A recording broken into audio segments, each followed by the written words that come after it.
जय सिया राम दोस्तों। आज हम आपको एक बहुत ही रोमांचक कहानी सुनाने जा रहे हैं। भोला की गरीबी और चंदन की लकड़ी का रहस्य। प्राचीन समय की बात है। पहाड़ियों और नदियों से घिरा हुआ एक छोटा सा लेकिन अत्यंत सुंदर गांव था, रामगढ़। यह गांव प्रकृति की गोद में बसा हुआ था। चारों ओर हरे भरे खेत, खेतों में लहराती फसलें, सुबह सुबह पक्षियों की मधुर चहचहाट और दूर दूर तक फैली शांति इस गांव की पहचान थी। गांव के लोग सरल और मेहनती थे। वे अपने खेतों में काम करते, पशु पालते और भगवान की भक्ति करते हुए अपना जीवन बिताते थे। लेकिन उसी गांव के एक कोने में एक छोटा सा कच्चा घर था, जिसकी हालत बाकी घरों से बिल्कुल अलग थी। उस घर की दीवारें मिट्टी की थी और छत पर सूखी घास और टहनियों से बना छप्पर था। बरसात के दिनों में छत से पानी टपकता रहता था और सर्दियों में ठंडी हवा भीतर तक घुस जाती थी। यह घर था भोला नाम के एक गरीब लकड़हारे का। भोला बहुत ही सरल स्वभाव का इंसान था। उसका नाम भोला था। उसका नाम भले ही भोला था, लेकिन उसका दिल बहुत बड़ा था। वह ईमानदार, मेहनती और दूसरों की मदद करने वाला व्यक्ति था। भोला की पत्नी का नाम गौरी था। गौरी भी अपने पति की तरह दयालु और समझदार थी।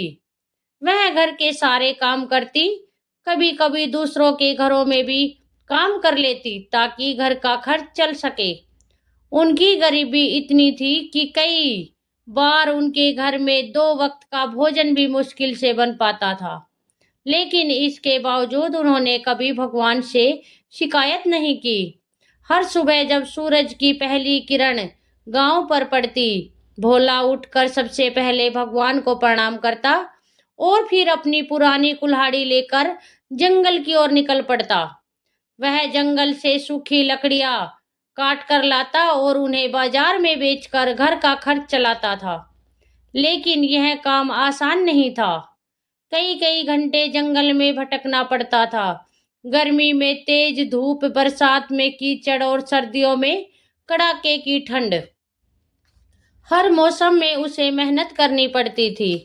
फिर भी उसे जो पैसे मिलते थे वे बहुत कम होते थे। एक दिन शाम को जब भोला थका हुआ घर लौटा, तो उसने देखा कि गौरी घर के बाहर बैठी हुई आसमान की ओर देख रही थी। उसके चेहरे पर चिंता साफ दिखाई दे रही थी। भोला ने धीरे से पूछा, गौरी क्या बात है? तुम इतनी चिंतित क्यों लग रही हो? गौरी ने हल्की मुस्कान के साथ कहा, कुछ नहीं, बस यूं ही सोच रही थी कि अगर भगवान थोड़ी सी कृपा कर दे तो हमारी गरीबी दूर हो जाए। भोला ने गहरी सांस ली और बोला, भगवान सबकी सुनते हैं गौरी, शायद हमारी परीक्षा ले रहे हैं। गौरी ने सिर हिलाया और अंदर जाकर रोटी बनाने लगी। उस दिन से घर में बस थोड़ी सी दाल और 2 सूखी रोटियां ही थी। दोनों ने चुपचाप भोजन किया, लेकिन उनके मन में एक ही सवाल घूम रहा था, क्या उनका जीवन हमेशा ऐसे ही रहेगा? कुछ दिनों की बात है कुछ दिनों बाद की बात है। उस दिन दोपहर का समय था। सूरज सिर पर चमक रहा था और गांव की गलियां लगभग सुनसान थी। गौरी घर के बाहर बैठकर सब्जी काट रही थी। तभी अचानक वहां एक बहुत ही बूढ़ी औरत आई। उसके कपड़े फटे पुराने थे, बाल पूरी तरह सफेद थे और हाथ में एक पुरानी लकड़ी की छड़ी थी। वह बहुत थकी हुई लग रही थी। उसने धीमी आवाज में कहा, बेटी, क्या मुझे थोड़ा पानी मिल सकता है? गौरी तुरंत उठी और अंदर जाकर एक लोटे में पानी लेकर आई। बुढ़िया ने पानी पिया और कुछ देर तक वहीं बैठ गई। फिर उसने कहा, बेटी, क्या मुझे थोड़ा भोजन मिल सकता है? मैं कई दिनों से भूखी हूँ। गौरी के घर में खुद बहुत कम खाना था, लेकिन उसने बिना सोचे समझे अपने हिस्से की रोटी और दाल उस बुढ़िया को दे दी। बुढ़िया ने बड़े प्रेम से भोजन किया। खाने के बाद उसने गौरी को आशीर्वाद देते हुए कहा, बेटी, तुम्हारा दिल बहुत बड़ा है, भगवान तुम्हारी मदद जरूर करेंगे। गौरी मुस्कुरा दी। उसे लगा कि यह सब एक साधारण आशीर्वाद है, लेकिन उसे नहीं पता था कि मुलाकात उसके जीवन की दिशा बदलने वाली है। शाम को जब भोला घर लौटा तो गौरी ने उसे सारी बात बताई। भोला ने ध्यान से सब सुना और कहा, तुमने बहुत अच्छा किया गौरी। भूखे को भोजन देना सबसे बड़ा पुण्य होता है। लेकिन उसी समय उसके दरवाजे पर फिर से वही बुढ़िया आ गई। उसने भोला की ओर देखकर कहा, बेटा, अगर तुम चाहो तो मैं तुम्हें एक ऐसा रास्ता बता सकती हूँ जिससे तुम्हारी गरीबी हमेशा के लिए दूर हो सकती है। भोला और गौरी दोनों हैरान रह गए। भोला ने उत्सुकता से पूछा, अम्मा, ऐसा कौन सा रास्ता है? बुढ़िया ने धीरे धीरे कहा, इस नगर के पश्चिम दिशा में एक बहुत घना जंगल है। उस जंगल में चंदन के बहुत सारे पेड़ हैं। भोला की आंखें आश्चर्य से फैल गई। चंदन की लकड़ी बड़ी बहुत कीमती होती थी। अगर उसे सच में चंदन मिल जाए तो उसकी किस्मत बदल सकती थी।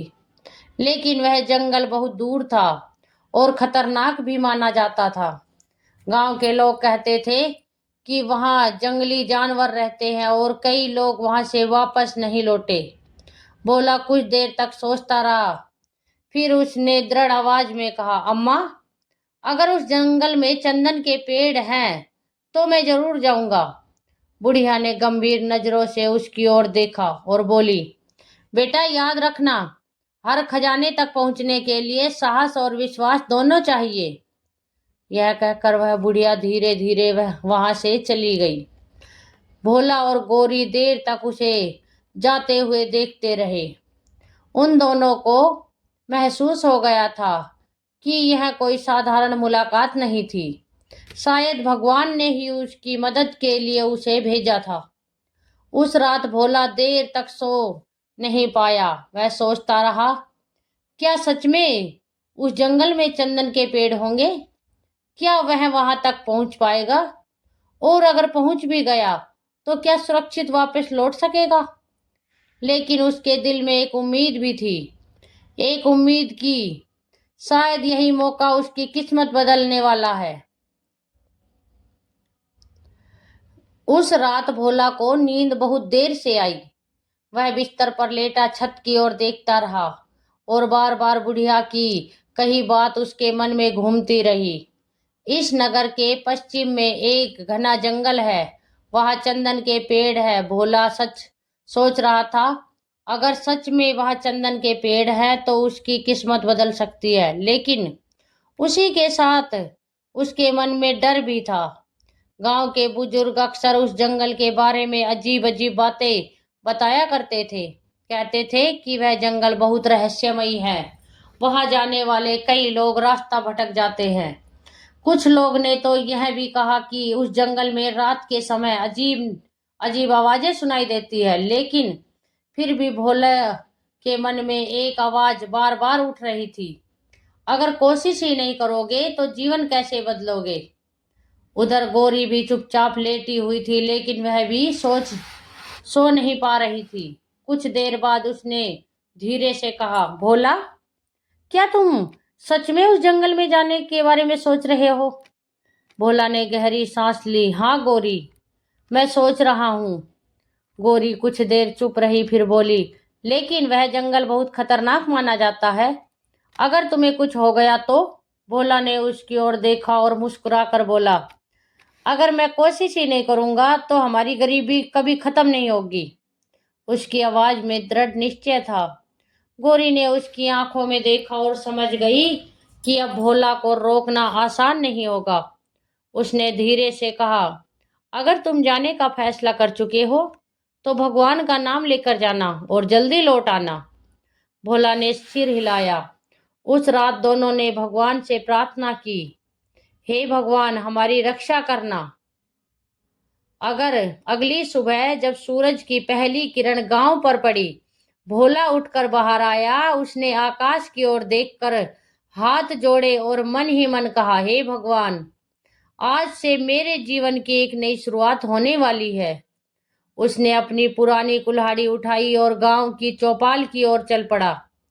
वह गांव के बुजुर्गों से उस जंगल के बारे में और जानकारी लेना चाहता था। चौपाल पर उस समय कुछ बुजुर्ग बैठे हुए थे। भोला ने विनम्रता से प्रणाम किया। एक बुजुर्ग ने मुस्कुराकर पूछा, अरे भोला बेटा, आज इतनी सुबह कैसे आना हुआ? भोला कुछ क्षण चुप रहा, फिर बोला, बाबा, मुझे आपसे एक बात पूछनी है। पूछो बेटा। क्या इस गांव के पश्चिम में सच में कोई बड़ा जंगल है? बुजुर्ग के चेहरे अचानक गंभीर हो गए। एक बूढ़े व्यक्ति ने धीमी आवाज में कहा, हाँ है। भोला ने उत्सुकता से पूछा, क्या वहां चंदन के पेड़ भी है?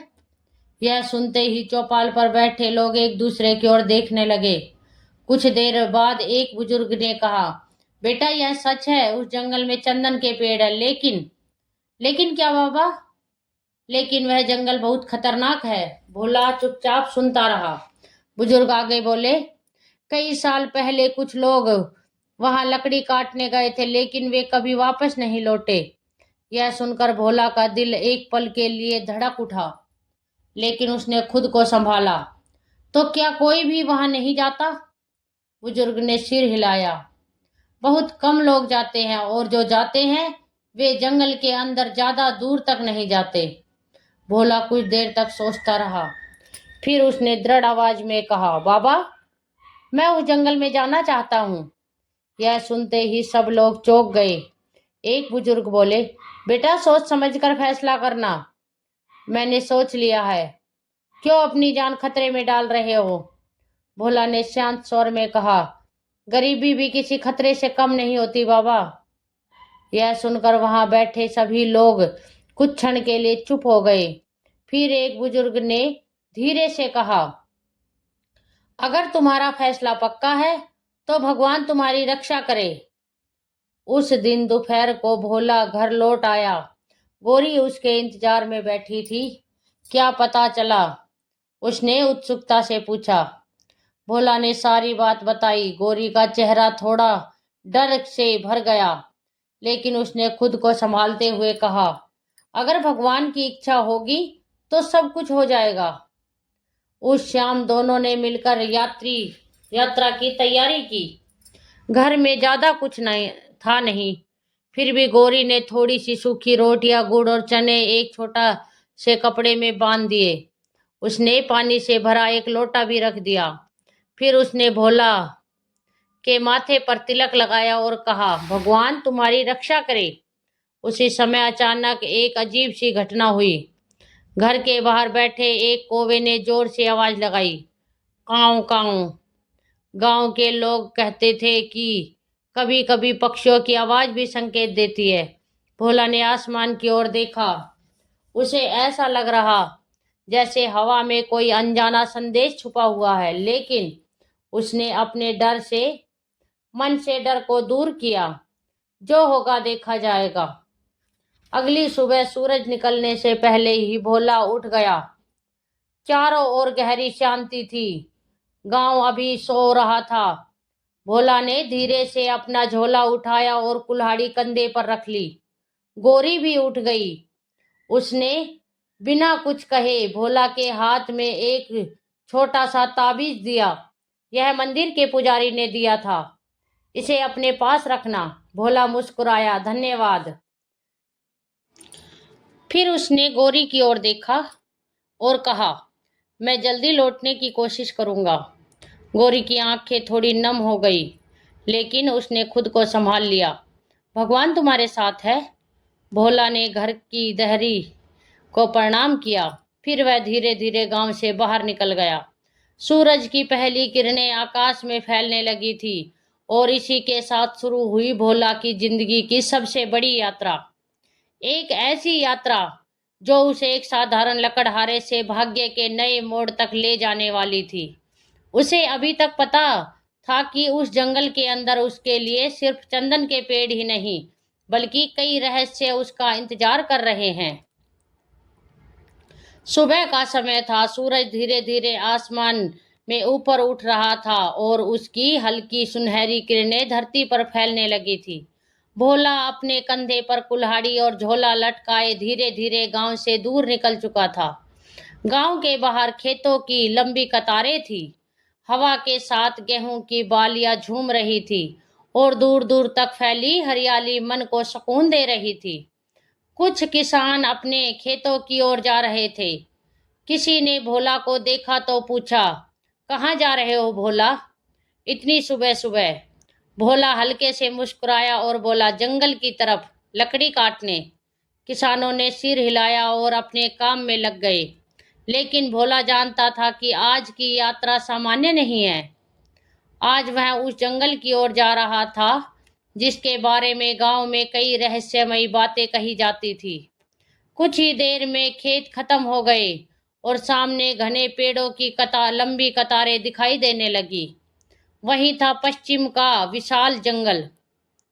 जैसे ही भोला जंगल के करीब पहुंचा, हवा का माहौल बदलने लगा। गांव की खुली हवा की जगह अब पेड़ों की घनी खुशबू आने लगी थी। ऊंचे ऊंचे पेड़ आसमान को छूते हुए खड़े थे। उनकी शाखाएं इतनी घनी थी कि सूरज की रोशनी मुश्किल से जमीन तक पहुंच पा रही थी। भोला कुछ पल वहीं खड़ा रहा। उसने गहरी सांस ली और मन ही मन भगवान को याद किया, हे भगवान, मेरी रक्षा करना। फिर उसने हिम्मत जुटाई और जंगल के अंदर पहला कदम रख दिया। जंगल के अंदर कदम रखते ही उसे एक अलग ही दुनिया का अनुभव हुआ। चारों ओर अजीब सी शांति थी। कभी कभी पक्षियों की आवाजें सुनाई देती तो कभी पत्तों की सरसराहट। ऐसा लगता था जैसे जंगल की हर चीज उसे देख रही हो। भोला धीरे धीरे आगे बढ़ने लगा। उसके कदम बहुत सावधानी से उठ रहे थे क्योंकि जमीन अब सूखे पत्तों और छोटी छोटी टहनियां बिखरी हुई थी। हर कदम पर चर चर की आवाज आती। कुछ दूर चलने के बाद जंगल और घना हो गया। अब पेड़ों की ऊंचाई इतनी ज्यादा थी कि आसमान लगभग दिखाई ही नहीं दे रहा था। भोला को थोड़ा डर महसूस होने लगा। तभी अचानक कहीं दूर से किसी जंगली जानवर की आवाज आई। भोला के कदम एक पल के लिए रुक गए। उसका दिल जोर जोर से धड़कने लगा। उसने इधर उधर देखा लेकिन आसपास कोई जानवर दिखाई नहीं दिया। उसने खुद को समझाया, डरने की जरूरत नहीं, शायद कोई जंगली सुअर होगा। फिर वह धीरे धीरे आगे बढ़ने लगा। कुछ देर बाद उसे पेड़ों के बीच से हवा की तेज सरसराहट सुनाई दी। पत्ते तेजी से हिलने लगे। ऐसा लग रहा था जैसे कोई उसके पीछे चल रहा हो। भोला अचानक मुड़ा लेकिन पीछे कोई नहीं था। अब उसके मन में हल्की घबराहट होने लगी। लेकिन उसने खुद से कहा, अगर अब डर गया तो कैसे आगे बढ़ूंगा। और वह फिर आगे बढ़ता गया। करीब 1 घंटा चलने के बाद भोला को महसूस हुआ कि जंगल का माहौल बदल रहा है। अब हवा में एक अलग सी खुशबू थी। यह खुशबू बहुत मीठी और सुगंधित थी। भोला ने गहरी सांस ली। उसे लगा जैसे यह चंदन की खुशबू है। उसका दिल खुशी से भर गया। शायद मैं सही रास्ते पर हूँ। वह तेजी से आगे बढ़ने लगा लेकिन कुछ दूर चलने के बाद अचानक रास्ता 2 हिस्सों में बंट गया। एक रास्ता बाईं ओर जा रहा था और दूसरा दाईं ओर। भोला वहीं खड़ा सोचने लगा, अब किस रास्ते जाऊं। उसे बुढ़िया की बात याद आई लेकिन उसने सिर्फ जंगल के बारे में बताया था, रास्ते के बारे में नहीं। भोला ने चारों ओर नजर दौड़ाई। जंगल बिल्कुल शांत था। ऐसा लग रहा था जैसा पूरा जंगल उसकी परीक्षा ले रहा हो। कुछ देर सोचने के बाद उसने दाईं ओर का रास्ता चुन लिया। दाईं ओर का रास्ता बहुत संकरा था। झाड़ियां इतनी घनी थी कि कई बार भोला की कुल्हाड़ी से उन्हें हटाना पड़ता था। कई जगह जमीन पर बड़े बड़े पत्थर भी पड़े थे। चलते चलते उसके पैर में थकान होने लगी। सूरज अब काफी ऊपर आ चुका था, लेकिन घने पेड़ों की वजह से जंगल के अंदर हल्का अंधेरे अंधेरे का माहौल था। भोला ने थोड़ी देर आराम करने का फैसला किया। वह एक बड़े पेड़ पर बैठ गया। उसने झोले से रोटी और गुड़ निकाला और खाने लगा। खाना खाते खाते उसका मन फिर से गौरी की यादों में खो गया। पता नहीं वह इस समय क्या कर रही होगी, उसने सोचा। फिर उसने आसमान की ओर देखा। पेड़ों के बीच से हल्की सी रोशनी आ रही थी। उसे लगा जैसे भगवान उसे आगे बढ़ने का साहस दे रहे हो। भोला अभी आराम कर ही रहा था कि अचानक एक अजीब घटना हुई। पास के एक पेड़ से एक सफेद कबूतर उड़कर उसके सामने आकर बैठ गया। कबूतर उसे ध्यान से देखने लगा। भोला हैरान हो गया। जंगल के अंदर इतना सफेद और शांत कबूतर देखकर उसे आश्चर्य हुआ। कुछ पल बाद कबूतर उड़कर आगे की ओर चला गया, लेकिन उड़ते उड़ते वह बार बार पीछे मुड़कर भोला की ओर देखने लगा। ऐसा लग रहा था जैसे वह उसे कहीं बुला रहा हो। भोला कुछ देर तक उसे देखता रहा। फिर उसने सोचा शायद यह भी कोई संकेत हो, और वह उस कबूतर के पीछे पीछे चलने लगा। कबूतर कुछ दूर उड़कर एक पेड़ पर बैठ जाता, फिर उड़कर आगे बढ़ जाता। भोला भी धीरे धीरे उसके पीछे चलता रहा। कुछ देर बाद कबूतर अचानक गायब हो गया। भोला ने चारों ओर देखा। अब वह जंगल के एक ऐसे हिस्से में खड़ा था जहां पेड़ों के बीच थोड़ी खुली जगह थी, और वहीं दूर उसे पानी की हल्की चमक दिखाई दी। भोला धीरे धीरे उस चमक की ओर बढ़ा। जैसे जैसे वह करीब पहुंचा, उसे पता चला कि वह एक शांत जलाशय है। पानी बिल्कुल साफ और शांत था। उसके चारों ओर विशाल पेड़ खड़े थे। ऐसा लग रहा था जैसे यह स्थान बहुत पुराना और पवित्र हो। भोला ने पानी के पास जाकर हाथ धोए और थोड़ा पानी पिया। ठंडा पानी पीकर उसे बहुत राहत मिली।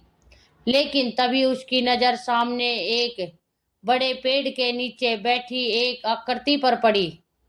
वह एक साधु थे। साधु शांत मुद्रा में आंखें बंद किए ध्यान कर रहे थे। उनके चारों ओर एक अजीब सी दिव्य शांति थी। भोला कुछ क्षण के लिए स्तंभ रह गया। उसे लगा जैसे वह किसी साधारण इंसान के सामने नहीं, बल्कि किसी महान तपस्वी के सामने खड़ा है। भोला धीरे धीरे उसके पास गया और आदरपूर्वक झुककर बोला, प्रणाम बाबा। साधु ने धीरे धीरे अपनी आंखें खोली। उनकी आंखों में गहरी शांति और ज्ञान की चमक थी। उन्होंने भोला की ओर देखा और मुस्कुराकर पूछा, बेटा तुम इस घने जंगल में अकेले कैसे आ गए? भोला ने विनम्रता से उत्तर दिया, बाबा मैं चंदन की लकड़ी की तलाश में आया हूँ। साधु कुछ क्षण चुप रहे। फिर उन्होंने गहरी आवाज में कहा, चंदन की तलाश में आने वाले बहुत लोग यहाँ तक पहुँचे हैं, लेकिन हर कोई मंजिल तक नहीं पहुँच पाता। भोला का दिल थोड़ा घबरा गया, लेकिन उसने साहस जुटाकर कहा, बाबा अगर भगवान की इच्छा होगी तो मैं जरूर पहुंचूंगा। साधु ने ध्यान से उसकी ओर देखा और धीरे से मुस्कुराए। उन्हें समझ आ गया था कि युवक साधारण नहीं, बल्कि सच्चे दिल वाला इंसान है। भोला साधु के सामने हाथ जोड़कर खड़ा था। उसके चेहरे पर थकान तो थी, लेकिन आंखों में साहस और उम्मीद साफ दिखाई दे रही थी। साधु कुछ क्षण तक उसे ध्यान से देखते रहे। फिर उन्होंने शांत स्वर में पूछा, बेटा तुमने कहा कि तुम चंदन की लकड़ी की तलाश में आए हो, लेकिन क्या तुम्हें पता है कि यह जंगल कितना खतरनाक है? भोला ने धीरे से सिर झुका दिया। हाँ बाबा, गांव के लोगों ने मुझे सब बताया है, लेकिन मेरी मजबूरी मुझे यहाँ तक लेकर आई है। साधु ने फिर पूछा, ऐसी क्या मजबूरी है? भोला ने गहरी सांस ली और अपनी पूरी कहानी सुना दी। उसने बताया कि कैसे वह एक गरीब लकड़हारा है, कैसे उसकी पत्नी गौरी उसके साथ हर कठिनाइयों में खड़ी रहती है और कैसे एक बूढ़ी औरत ने उसे जंगल के बारे में बताया। भोला की बातें सुनकर साधु की आंखों में एक हल्की चमक आ गई। उन्होंने मन ही मन सोचा, यह युवक बहुत सरल और सच्चा है। लेकिन फिर भी साधु ने तुरंत उसे रास्ता बताने का निर्णय नहीं लिया, क्योंकि वह जानते थे कि इस जंगल में हर व्यक्ति को बिना परीक्षा के आगे नहीं बढ़ने देना चाहिए। साधु ने भोला से कहा, अगर तुम्हें सच में चंदन की लकड़ी चाहिए तो तुम्हें अपनी सच्चाई और साहस साबित करना होगा। भोला ने तुरंत कहा, बाबा आप जो भी परीक्षा ले मैं तैयार हूँ। साधु मुस्कुराए। उन्होंने पास रखी एक छोटी सी लकड़ी उठाई और भोला को देते हुए कहा, इस जलाशय के दूसरी तरफ एक घायल हिरण पड़ा है। वह कई दिनों से भूखा और प्यासा है। तुम्हें उसे पानी पिलाना होगा और उसकी मदद करनी होगी। भोला थोड़ा हैरान हुआ। उसे उम्मीद थी कि परीक्षा शायद कोई कठिन या खतरनाक काम होगा, लेकिन यह तो दया और सेवा का काम था। उसने तुरंत कहा, मैं अभी जाता हूँ बाबा। भोला जलाशय के किनारे किनारे चलता हुआ दूसरी तरफ पहुंचा। वहां सच में एक हिरण जमीन पर पड़ा हुआ था। उसके पैर में गहरी चोट लगी थी और वह बहुत कमजोर लग रहा था। भोला का दिल दया से भर गया। उसने धीरे से हिरण के पास जाकर अपने लोटे से पानी निकाला और उसे पिलाने लगा। पहले तो हिरण थोड़ा डर गया, लेकिन जब उसने भोला की आंखों में करुणा देखी तो वह शांत हो गया। भोला ने उसके घाव पर अपने कपड़ों का एक टुकड़ा बांध दिया। कुछ देर बाद हिरण धीरे धीरे उठकर खड़ा हो गया। उसने भोला की ओर देखा, जैसे उसे धन्यवाद दे रहा हो। फिर वह धीरे धीरे जंगल की ओर चला गया। भोला मुस्कुराया और वापस साधु के पास लौट आया। साधु ने कहा, क्या हुआ? भोला ने विनम्रता से उत्तर दिया, बाबा हिरण अब ठीक है, वह जंगल में चला गया। साधु ने संतोष से सिर हिलाया, लेकिन उन्होंने कहा, अभी एक और परीक्षा बाकी है। भोला ने बिना झिझक कहा, मैं तैयार हूँ बाबा। साधु ने अपनी आंखें बंद की और कुछ क्षण ध्यान किया। फिर बोले, इस जंगल में थोड़ी दूर आगे एक पुराना रास्ता है। उस रास्ते पर एक भारी पत्थर गिरा हुआ है। कई यात्री उस रास्ते से गुजरते हैं और वह पत्थर उनके लिए परेशानी बन जा गया है। अगर तुम सच में कुछ अच्छे इंसान हो तो उस पत्थर को हटाकर रास्ता साफ कर दो। भोला ने तुरंत कहा, मैं अभी जाता हूँ। भोला उस दिशा में चल पड़ा जहां साधु ने उसे भेजा था। कुछ देर बाद उसे सच में रास्ते के बीचों बीच एक बहुत बड़ा पत्थर दिखाई दिया। पत्थर इतना भारी था कि उसे देखकर ही लग रहा था कि उसे हटाना आसान नहीं होगा। भोला ने पहले उसे धक्का देने की कोशिश की, लेकिन पत्थर जरा भी नहीं हिला। उसने फिर पूरी ताकत लगाई। उसका शरीर पसीने से भीग गया, लेकिन उसने हार नहीं मानी। काफी देर की मेहनत के बाद आखिरकार पत्थर धीरे धीरे सिसकने लगा और कुछ ही देर में रास्ता साफ हो गया। भोला थककर जमीन पर बैठ गया, लेकिन उसके चेहरे पर संतोष था। उसे खुशी थी कि उसने किसी के लिए अच्छा काम किया। कुछ देर आराम करने के बाद वह फिर साधु के पास लौट आया। जब भोला वापस आया तो साधु उसकी ओर देखकर मुस्कुराए। बेटा, तुमने मेरी दोनों परीक्षाएं पूरी कर ली। भोला ने विनम्रता से कहा, बाबा मैंने तो बस अपना कर्तव्य निभाया है। साधु ने कहा, यही तुम्हारी सबसे बड़ी ताकत है। तुम्हारे दिल में दया, सेवा और सच्चाई है। फिर उन्होंने गंभीर स्वर में कहा, अब मैं तुम्हें उस चंदन वन का रास्ता बताता हूँ। भोला की आंखों में चमक आ गई। साधु ने जंगल की गहराई की ओर इशारा करते हुए कहा, इस जलाशय के दाईं ओर एक संकरा रास्ता जाता है। उसी रास्ते पर चलते जाओ। कुछ दूर जाने के बाद तुम्हें चंदन के पेड़ों की खुशबू आने लगेगी। वही है असली चंदन का वन। लेकिन साधु ने साथ ही चेतावनी भी दी, याद रखना, उस वन की रक्षा खुद प्रकृति करती है। अगर तुम्हारे मन में लालच आया तो जंगल तुम्हें रास्ता नहीं देगा। भोला ने तुरंत कहा, बाबा, मुझे सिर्फ उतनी ही लकड़ी चाहिए जिससे मैं अपनी गरीबी दूर कर सकूं। साधु संतुष्ट हो गए। उन्होंने भोला के सिर पर हाथ रखा और कहा, जाओ बेटा, भगवान तुम्हारी रक्षा करेंगे। भोला ने झुककर साधु को प्रणाम किया। फिर उसने अपनी कुल्हाड़ी उठाई और साधु के बताए रास्ते पर आगे बढ़ गया। उसे नहीं पता था कि आगे उसका सामना किससे होगा, लेकिन उसके दिल में अब डर नहीं बल्कि एक नई उम्मीद थी।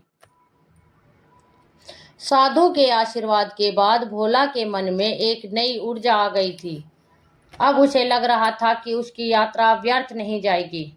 उसने साधु को प्रणाम किया और उसके बताए रास्ते की ओर बढ़ गया। जलाशय के दाईं ओर एक बहुत संकरा रास्ता था। उस रास्ते पर झाड़ियां इतनी घनी थी कि कई जगह पर रास्ता दिखाई ही नहीं देता था। भोला सावधानी से कदम बढ़ाते हुए आगे चलने लगा। कुछ दूर चलने के बाद जंगल और भी ज्यादा घना हो गया। ऊंची ऊंची पेड़ आसमान को ढक रहे थे और सूरज की रोशनी मुश्किल से जमीन तक पहुंच रही थी। चारों ओर एक अजीब सी शांति फैली हुई थी। केवल हवा की हल्की सरसराहट और पत्तों की आवाज सुनाई दे रही थी। लेकिन अचानक भोला को हवा में एक परिचित सी खुशबू महसूस हुई। वह रुक गया। उसने गहरी सांस ली। यह खुशबू बहुत मीठी और सुगंधित थी। भोला के चेहरे पर मुस्कान आ गई। यह तो चंदन की खुशबू है, उसने मन ही मन कहा। अब उसका दिल तेजी से धड़कने लगा।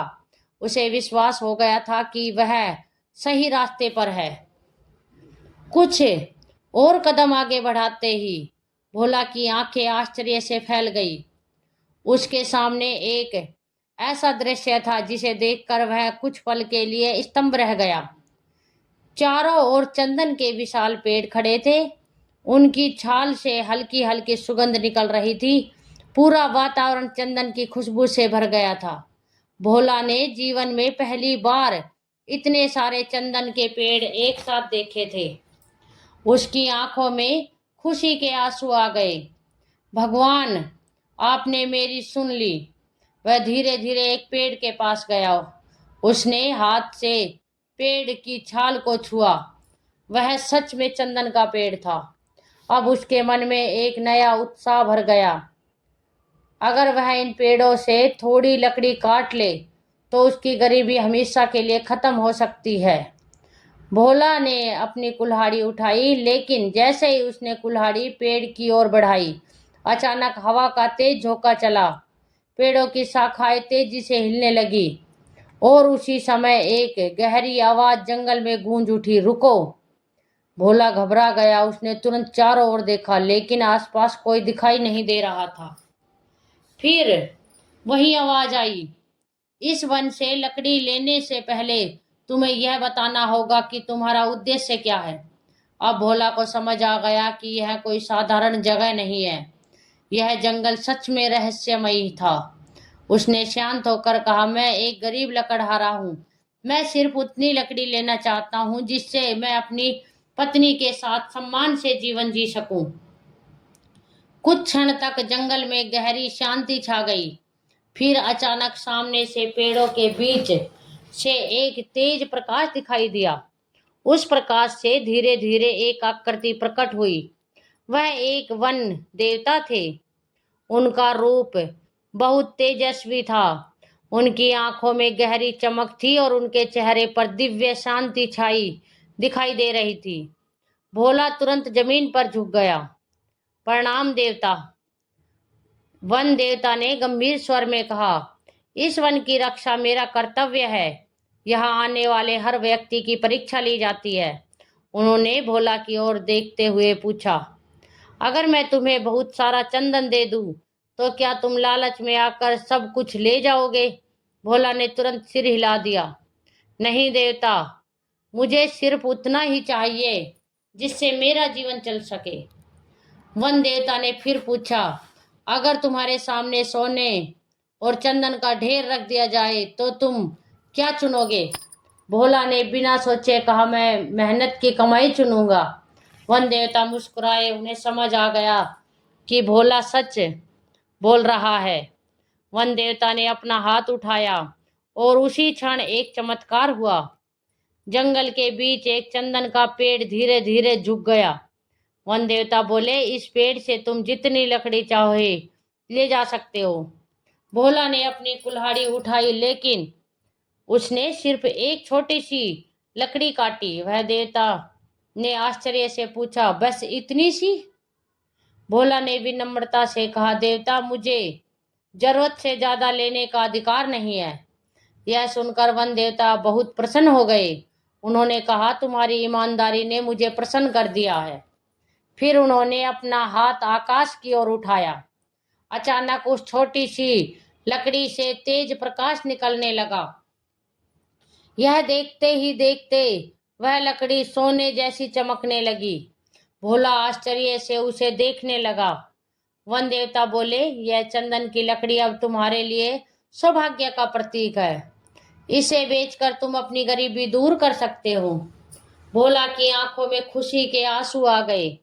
उसने जीवन जमीन पर झुककर वन देवता को प्रणाम किया। वन देवता धीरे धीरे प्रकाश में विलीन होने लगे। जाते जाते उन्होंने कहा, याद रखना, सच्चाई और दया ही इंसान की सबसे बड़ी संपत्ति होती है। कुछ ही क्षणों में जंगल फिर से शांत हो गया। भोला के हाथ में एक चमकती हुई चंदन की लकड़ी थी। अब उसके मन में एक ही विचार था, मुझे जल्दी से घर लौटना है और गौरी को यह खुशखबरी देनी है। उसे नहीं पता था कि यह लकड़ी सिर्फ उसकी गरीबी ही नहीं, बल्कि उसके पूरे जीवन को बदलने वाली है। और यहीं से शुरू होने वाला था उसकी किस्मत का सबसे बड़ा चमत्कार। वन देवता के अदृश्य होते ही जंगल फिर से शांत हो गया। हवा धीरे धीरे बह रही थी और चंदन की खुशबू सुगंध पूरे वातावरण में फैल गई थी। भोला कुछ क्षण तक वहीं खड़ा रहा। उसके हाथ में वह छोटी सी चंदन की लकड़ी थी, जो अब हल्की सुनहरी चमक दे रही थी। उसका दिल खुशी से भर गया था। उसे विश्वास ही नहीं हो रहा था कि भगवान ने उसकी इतनी जल्दी सुन ली। उसने आकाश की ओर देखकर हाथ जोड़ लिए। हे प्रभु, आपका बहुत बहुत धन्यवाद। आपने मेरी मेहनत और सच्चाई का फल दिया। कुछ देर बाद उसने अपने झोले में उस लकड़ी को सावधानी से रख लिया। अब उसे जल्दी से जल्दी घर लौटना था।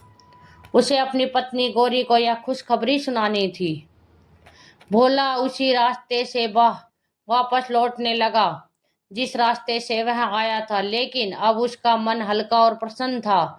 जंगल का वही रास्ता जो पहले उसे डरावना लग रहा था, अब उतना भयावह नहीं लग रहा था। पेड़ों की शाखाएं हवा में धीरे धीरे हिल रही थी और पक्षियों की आवाजें सुनाई दे रही थी। चलते चलते भोला फिर उसी जलाशय के पास पहुंचा जहां उसने साधु से मुलाकात की थी। उसने चारों ओर नजर दौड़ाई, लेकिन वहां अब कोई नहीं था। साधु कहीं दिखाई नहीं दे रहे थे। भोला को आश्चर्य हुआ। उसे लगा जैसे वह साधु कोई साधारण इंसान नहीं थे, शायद वे भी भगवान के भेजे हुए कोई दिव्य व्यक्ति थे। भोला ने मन ही मन उन्हें प्रणाम किया और आगे बढ़ गया। जंगल से बाहर निकलने में अभी काफी दूरी बाकी थी। चलते चलते अचानक उसे सामने झाड़ियों में हलचल दिखाई दी। भोला रुक गया। कुछ ही क्षणों में झाड़ियों के पीछे से एक बहुत बड़ा जंगली सुअर बाहर निकला। उसकी आंखें लाल थी और वह बहुत आक्रामक लग रहा था। भोला का दिल जोर जोर से धड़कने लगा। उसने धीरे से अपनी कुल्हाड़ी कसकर पकड़ ली, लेकिन उसने सुअर पर हमला करने का विचार नहीं किया। वह धीरे धीरे पीछे हटने लगा। तभी उसे साधु की बात याद आई, जिसके मन में दया और धैर्य होता है उसे जंगल भी रास्ता दे देता है। भोला शांत खड़ा रहा। कुछ क्षण तक सुअर उसे घूरता रहा, फिर अचानक वह मुड़ा और झाड़ियों में गायब हो गया। भोला ने राहत की सांस ली। भगवान ने फिर मेरी रक्षा कर दी। कुछ घंटों की यात्रा के बाद आखिरकार भोला जंगल से बाहर निकल आया। सूरज अब पश्चिम की ओर झुकने लगा था। गांव में दूर से दिखाई दे रहा था। भोला के कदम अब तेज हो गए। उसका मन उत्साह से भरा हुआ था। जैसे जैसे वह गांव के करीब पहुंचता गया, वैसे वैसे उसके मन में खुशी और बढ़ती गई। गांव के कुछ लोग उसे देखकर चौंक गए, क्योंकि उन्हें उम्मीद नहीं थी कि वह उस खतरनाक जंगल से सुरक्षित लौट आएगा। एक आदमी ने आश्चर्य से पूछा, अरे भोला, तुम सच में जंगल से वापस आ गए? भोला मुस्कुराया, हाँ, भगवान की कृपा से। लोग उसके आसपास इकट्ठा होने लगे, लेकिन भोला ज्यादा बात किए बिना सीधे अपने घर की ओर बढ़ गया। जब भोला घर पहुंचा तो गौरी दरवाजे पर बैठी उसका इंतजार कर रही थी। जैसे ही उसने भोला को देखा, उसकी आंखों में खुशी के आंसू आ गए। भोला, तुम सही सलामत लौट आए? वह दौड़कर उसके पास आई। भोला ने मुस्कुराकर कहा, हाँ गौरी, भगवान ने हमारी सुन ली। फिर उसने अपने झोली से वह चंदन की लकड़ी निकाली। लकड़ी अब भी हल्की सुनहरी चमक दे रही थी। गौरी आश्चर्य से उसे देखने लगी। यह चंदन की लकड़ी है? भोला ने सिर हिलाया, हाँ, और यह कोई साधारण लकड़ी नहीं है। उसने गौरी को जंगल की पूरी कहानी सुनाई। साधु से मुलाकात, परीक्षाएं, चंदन का वन और वन देवता का आशीर्वाद। गौरी सब कुछ सुनकर भावुक हो गई। उसने भगवान को धन्यवाद दिया। अगले दिन भोला उस लकड़ी को लेकर बाजार गया। वह सोच रहा था कि शायद उसे इसके अच्छे पैसे मिल जाएंगे, लेकिन जब उसने लकड़ी को एक व्यापारी को दिखाया तो व्यापारी की आंखें आश्चर्य से फैल गई। उसने लकड़ी को ध्यान से देखा, फिर बोला, तुम्हें पता है यह कितनी कीमती है? भोला ने सिर हिला दिया। व्यापारी बोला, यह साधारण चंदन नहीं है, यह दुर्लभ चंदन है। फिर उसने इतनी बड़ी कीमत बताई कि भोला कुछ पल के लिए स्तंभ रह गया। उसे विश्वास ही नहीं हुआ कि इतनी छोटी सी लकड़ी से उसकी गरीबी दूर हो सकती है। भोला ने लकड़ी बेच दी और पहली बार उसके हाथ में इतने पैसे आए कि उसकी आंखों में आंसू आ गए। कुछ ही दिनों में भोला और गौरी का जीवन बदलने लगा। उन्होंने अपने पुराने कच्चे घर की जगह एक छोटा सा पक्का घर बनवाया। भोला ने अब भी मेहनत करना नहीं छोड़ा, लेकिन अब उसके जीवन में गरीबी नहीं थी। सबसे बड़ी बात यह थी कि उसने कभी अपना स्वभाव नहीं बदला। वह अब भी जरूरतमंद लोगों की मदद करता था। गांव के लोग अब उसे सम्मान की नज़र से देखने लगे थे, लेकिन भोला को अभी यह नहीं पता था कि उस जंगल का रहस्य यही खत्म नहीं हुआ है, क्योंकि कुछ समय बाद उसके जीवन में एक ऐसी घटना होने वाली थी जो उसकी किस्मत को और भी बड़ा मोड़ देने वाली थी। भोला और गौरी का जीवन अब पहले जैसा नहीं रहा था। जिस घर में कभी गरीबी और चिंता का साया रहता था, उसी घर में अब सुख और शांति बसने लगी थी। भोला ने चंदन की लकड़ी बेचकर जो धन पाया था, उससे उसने सबसे पहले अपने घर की मरम्मत कराई। मिट्टी के दीवारों की जगह अब पक्की दीवारें बन गई थी और छप्पर की जगह मजबूत छत बन गई थी।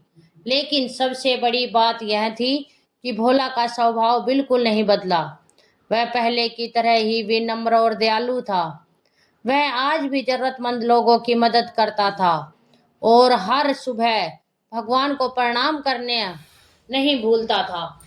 गांव के लोग भी उसकी ईमानदारी और सरलता की तारीफ करते थे। लेकिन भगवान जब किसी की परीक्षा लेते हैं तो केवल एक बार नहीं लेते, कभी कभी वह यह देखने के लिए दूसरी परीक्षा भी लेते हैं कि सुख मिलने के बाद इंसान का स्वभाव बदलता है या नहीं। और भोला के जीवन में भी जल्द ही ऐसी ही एक घटना होने वाली थी। एक दिन शाम का समय था। भोला अपने घर के बाहर बैठा हुआ था। हल्की ठंडी हवा चल रही थी और आसमान में सूरज धीरे धीरे डूब रहा था। तभी उसने सामने से एक जानी पहचानी आकृति आती दिखाई दी।